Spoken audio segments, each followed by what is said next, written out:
Welcome back to Mining Stock Daily. Ian Wagner here on Tuesday, April 14th, with a corporate update from our friends at Yukon Metals. Yukon Metals is an explorer with multiple projects across the Yukon, across multiple metals, including gold, silver, copper, tungsten, lead, zinc.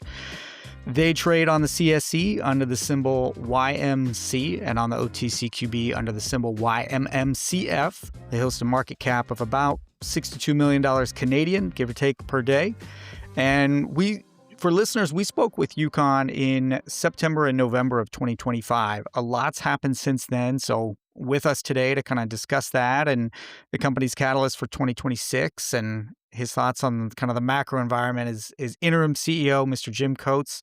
Jim, thanks for coming back to the podcast. Thank you. And I'll do an update right away. No longer interim CEO, but permanent full-time CEO. Well, congratulations to that. Let's kind of start there then. Obviously, you know, when Trevor spoke last year with you guys, Rory Quinn was the CEO, announced that departure in December. Kind of just talk about why now, and kind of what are your goals for 2026? Yeah, so I've been a director and a vice president of the company since its formation, and took on the role of interim CEO to just run the company through while we looked through the portfolio and decided just where the company should be positioned on a macro level. We were looking for a new CEO, and as I was going through the process, I realized that the portfolio that Yukon Metals has and its strategic positioning, both within the metal sphere, the macroeconomic sphere, and the properties that we had, represented a phenomenal opportunity. So essentially, I was doing due diligence for myself to see if this was a job that I wanted to spend my time on, and came to the conclusion that it was a really good opportunity for many different reasons. And I'll go into the major one, and this is a macro thesis on that we've been looking at is, as we all know, copper is supply constrained. There's no real replacement for copper. We're going to have to find more copper as a civilization to maintain our standard of living. Forget about electrification. That just adds the urgency. And so copper on a long-term supply side and demand side is a really good bet. Yukon Metals has a number of copper properties. Our two major ones are AZ and Birch, and those are in the western part of the Yukon. I looked at those two properties in detail and then realized that they had porphyry characteristics. And so that I was like, okay, the porphyries don't happen by themselves. Porphyries tend to happen near other porphyries. And I looked at the geological structure running all the way from Chile to Alaska along the western coast of North America. And there are porphyries, particularly in British Columbia, every couple of 100 kilometers. Through BC, it's like every 50 to 150K. There's a porphyry. Some of those aren't economic, but many of them are. There's a gap in the Yukon of about 400 kilometers where the only real porphyry resource that's been defined is Casino. And that's Western Copper and Gold's property. I've spent a lot of time on that property myself in a previous life, so I got to know it fairly well. And Casino is just about visible from Birch. If you stand on top of the mountain in Birch and look north, it's about 100 kilometers away. So we thought, you know what, there's a very good chance that there are more undiscovered porphyries within the Yukon. And the fact that through almost luck, Yukon Metals acquired two copper gold skarn properties that have porphyry characteristics with the Birdall portfolio meant that was something we should really focus on. And so we've leaned into the science behind porphyries and looking at all of the techniques that can be used both from a remote sensing, geophysics, and geochemical, methodologies that can point us towards where we could find those porphyry cores based on the fact that we already know there are high-grade skarns nearby on the surface. So that's where Yukon Metals is going. We're focusing on the Western Yukon. We are looking for porphyries because we already know there are skarns, and that's going to be our focus for this summer. Okay. Well, let's jump into kind of delineating those. So 17 projects, right? I think, you said AZ Oh, it's more and than that now. is it more than that? Okay, well, We've we'll got a get to couple more. that. So AZ and Birch, right, are the copper gold. Those are the Yeah, Western Yukon, right? And I should note, you guys, 100% owned, correct? And those are both everything is close, 100% owned. Yep. great, and close to Alaska Highway, correct? So that's the fantastic thing about AZ is that it's 6 kilometers from the Alaska Highway. It's a 13,000 hectare property, and it's 6K from the highway. That we actually are in the midpoint between two ports. There's a port in Valdez and a port in Skagway, Alaska. So there's two options for eventually shipping ore out. And this is the main route between the continental United States and Alaska. So this is a major transportation route. Yeah, it's That's going to be plowed year round, right? Allows you guys oh to yeah, to get up no, there no, all the time. Yeah, no yeah, issues there. Yeah, exactly. right. Okay, so yeah, and with that, with some news with AZ. I mean, I don't know which lead to bury, but you guys already filed your technical report for that, and Yeah, that's early, right? Like that was zero. just about a month ago, and talk us through why you guys decided to do that now, and kind of what that contains that investors or potentially people new to the story should know, and kind of what that does for you. Is that just narrowing the focus, or does that kind of do something else in terms of resource allocation and things like that? That's narrowing the focus very much so. As I mentioned before, AZ is a huge property. It's you're in for like a 15 to 20 minute flight in a helicopter to get across it. Multiple mountain ranges, copper everywhere. There are copper malachite veins and skarns and high grade copper all over the place. So focusing was a huge task. Right at the end of our drilling season last year, we drilled a hole into a high grade outcrop that turned out to have potassic mineralization in the hole. And this was an angled hole that the potassic mineralization increased as you got deeper. And this style of potassic mineralization is one that occurs near porphyries. Now, we hadn't really considered that we might be looking for a porphyry until we saw the core come out of that hole and realized that this was a classic signature of something within a few hundred meters. And so, right as the snow flew last year, we did a deeply uncomfortable for the field crew induced polarization geophysics survey where they were in snowstorms and boulders in mountainous terrain. And they thank you to the people who did that because it must have been really ugly. But they came out with a induced polarization and resistivity survey that showed a chargeability high that aligned with a vertical resistivity low. And that's a classic porphyry mineralization signature that was about 350 meters away from where we drilled the hole. Um, Okay. as we did that, we also did a surface contour soil sampling program and got pretty good widespread high grade copper in surface soils. So up to 0.2% copper, gold around zero point 0.4 grams per ton, moly, potassic mineralization. And so those three data layers combined gave us enough confidence to say there's something in this area. We don't know for sure what it is yet, but there is something, there's a deeper system there. So in the next couple of weeks, I mean, it's still winter up there, very much so. We're sending a drone magnetometer crew out to do a drone mag survey, and then we'll be doing a three-dimensional induced polarization survey over the same area. And we're also going to mobilize a drill rig in on the 15th of May. And we'll do a couple of holes and examine the core from those holes and make the decision then. Are we seeing the characteristics combined with the geophysics that we would expect to see in this porphyritic system, or are we into something entirely different?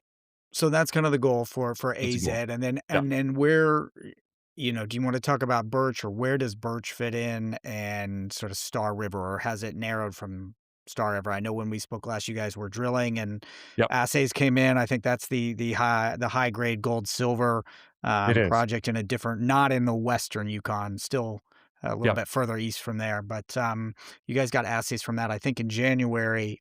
we did. High grade, 11 grams, 11.7 grams per ton. But where's kind of what did that drill tell you about Star River? Um, So what Star River did is Star River is where we did extensive geophysics. So again, drone mag, um, electromagnetic, gravity, creating a picture of this area because there are high grade zones all over the property. There are these high grade veins. The drilling was to confirm the geology rather than going for high grade. The fact that we hit every vein that we were after and got these high grade intercepts was a bonus. But what we were looking for is the larger structural picture of the area. And we identified a roughly 1 kilometer long structural corridor, which aligned not just with the geology we saw in the drilling, but also with historical mining, because there are old timer shafts and adits all over the place. So we know that people were profitably hand mining uh, in the 1950s, 1960s, as well as we acquired a property package called the Stump property package, which is immediately adjacent to Star, that has around an 800-meter long lead zinc silver vein that's exposed on the surface that's up to a meter wide. oh wow, This is being exposed by other operators. And again, we can see where it's being hand mined on this. Yeah, 800 meters long is a long ways. So yeah, I mean, it's exciting, but we had to look at the constraints of the short Yukon summer and some other opportunities that came our way, which I'll get into in a second, and just decided, you know what, we are going to focus the science and the drilling and the time that we've got on hand to go after these copper gold targets. We haven't talked about Birch, but it's a very similar story to AZ, where we've got a skarn that we drilled last year, again, identified through soils and geophysics, that ended up being a 750-meter long skarn, and we put 5 holes into it. Every hole hit metal, which was, I mean, these are the first modern diamond drill holes within 15 kilometers or so. So the fact that we have metal in every one was really nice. But then there's just to the south, about 2 kilometers to the south, there's again a number of overlapping indicators of a porphyry system. And you can think of the porphyry system as the engine. It's like the heat source that drives the wheels, which would be like a skarn. The porphyry produces all the hot fluids that react with rocks. It can be several kilometers away mhm. that create these peripheral skarn deposits. So we are going to do the same protocol as AZ. We'll do a drone magnetometer. We'll do a 3D induced polarization scan, and then and only then, if we see what gives us enough confidence that there's potential for porphyry, then we'll drill it. We'll be drilling the skarn at Birch regardless. There's actually a drill rig that we left over the winter out there just so we were ready to start first thing in the spring. When will that? When will you guys be able to get in there and drill that? Just based on weather and Plan conditions. is March 15th, and we actually put out satellite uplink weather stations so we know when there's enough water in the creeks for the diamond drills to operate. Just gonna slight correct, May 15th. Sorry, yeah, May 15th. Okay, all Yeah, good. yeah, yeah. Um, Tons of prospects, tons of exciting targets. Obviously, both, you know, limited bandwidth, but you've been clear you're going to focus on the porphyry targets. How about funding? Like, how are you guys funded up to do this? Are you funded up to do this? Do you need to Yep. raise funds to sort of, reach your 2026 goals? Just talk about kind of how you're going to get there and how you're going to attack this thing. Yeah, we have enough to do all of our planned drilling, geophysics, field operations, and everything for 2026. That said, it's an exciting year. The market's good. And particularly something that we haven't talked about before is tungsten. Yeah, And this has right. recently become um, something that we've gotten a lot of incoming on, is that Yukon Metals has several tungsten properties, including Risby, which is quite close to Star River, and it's a tungsten skarn that was drilled in the early 2000s. We'd have to do some additional work on that to make it a compliant resource, but tungsten skarn we started looking at it at the beginning of the company's, I guess, existence only 2 years ago, because we considered this to be an intrusion-related gold target, where we thought there might be gold beneath the tungsten skarn. But as anybody who's seen a Yeah. tungsten Price chart over the price last chart, 90 days.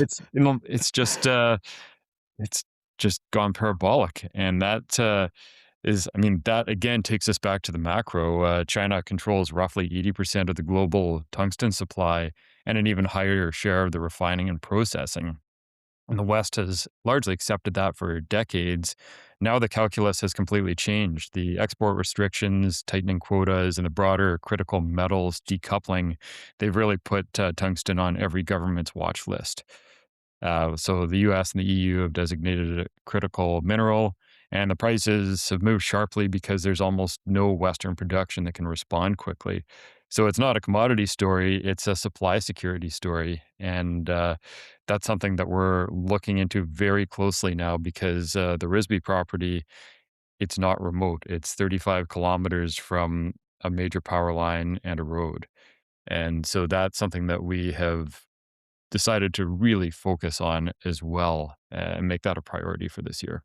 So what's that current stage at? What does that need? Do you need it to get a permit and then and then drill out and make to sort of make it a resource, or where is that kind of at? So the permitting is in process right now. So as I said before, it's a non-compliant resource. We would have to twin a couple of the drill holes that were already done and redo the metallurgy just to satisfy ourselves. The I guess the range that we're looking at is it's around zero point 0.4 to 0.5% tungsten oxide in the skarn. The skarn's several meters thick. It's open on both ends, and again, it's around. I'm going to. There's like we don't have a tonnage because Okay. we'd want to re-drill some of those holes and make sure that what we're looking at is what the last operators saw there. But Mhm. it's going to be in the millions of tons. Okay, and And then so so you there, get yeah, road to the property. There are roads all over the mountainside that the tungsten skarn is on. So the logistics are actually relatively simple to work there. okay, so dual track kinda tungsten scar and porphyry Yep. targets and the Mhm. copper gold. Just Yep. shifting a little bit to you and kinda your role, how do you balance or approach, operations on one side and then sort of getting the story out and working the shareholder register on the other side, right? That's gonna be a part of your CEO role, I assume to some degree is kind of working and, getting that story out there. How do you think about that and how do you prepare for that? Well, for the operations side, we have a really good geology and operations team. These are people that have worked in the Yukon for like most of them over a decade, a lot of them their entire career. They know the logistics, they know all the drillers, they have great contacts in the First Nations and in the smaller communities. So I basically just let the field teams run. they Nice. they know what they're doing. I grew up in the Yukon. I was born there. I ran a drilling company and a geophysics company, as well as did my research projects for years. And so I know what the reality is on the ground, and I trust that they can run their operations well.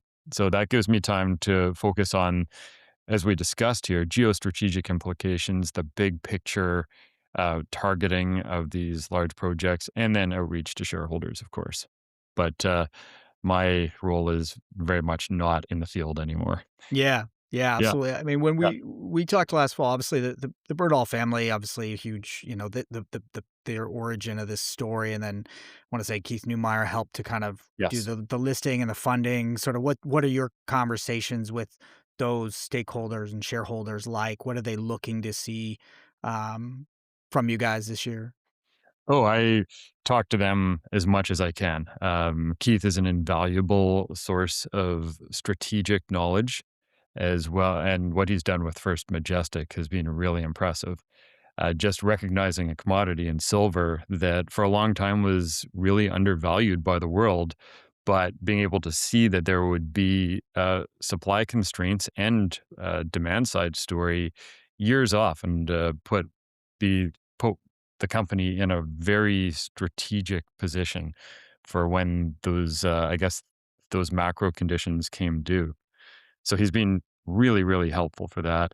And the Birdalls, I have a massive amount of respect, especially for Ron, uh, just for the amount of sheer grit that went into assembling these property portfolios. Like Ron, Ron just, he walked the ground. He saw the rocks. One of his things is he walks uphill, because when you walk uphill, your eyes are closer to the ground. It's harder, but that's how you see things. And that's still the core of Yukon Metals. Is we understand that you can throw all the technology you want at it, but quite often it's a experienced prospector's eye that recognizes a oddly colored rock or something strange in the landscape can be that can be what vectors you towards a discovery. And so, bringing in that prospecting heritage and overlaying it with as much technology as we can is that's how we work. Excellent. Well, listen, I think that's a really good stopping point for today. I guess maybe one more before I let you go. Just in terms of sort of near-term catalysts, Q2, like what we're going to continue to pick up your story and touch base with you, obviously, but kind of what should people look for, April, May, June? Is it just drill results and kind of that confirmation of those kind of, signatures on the porphyry, or anything else that we should look for? First, geophysics results. We'll get those out quicker, and we've got a lot more control on when we can put the geophysics results out. The drill results are highly contingent upon lab timing. It's a big year, especially in the Yukon. There will be a lot of samples going into the labs. We're trying to get ours in first. We're really trying to get drilling first so that we can be first in line at the lab. But expect the geophysics in early summer and drill results in midsummer. So probably late June, early July, if all goes well. Excellent. Well, we'll absolutely look for those geophysics, and we'll look to touch base with you again, Jim. And appreciate you taking the time today. And congratulations again on the permanent CEO title. It's exciting times. It is exciting times. Thank you very much. I always enjoy talking with you guys. Great. Absolutely. Well, that's Jim Coates, CEO of Yukon Metals, which trades on the CSE under the symbol YMC and on the OTC QB under YMMCF.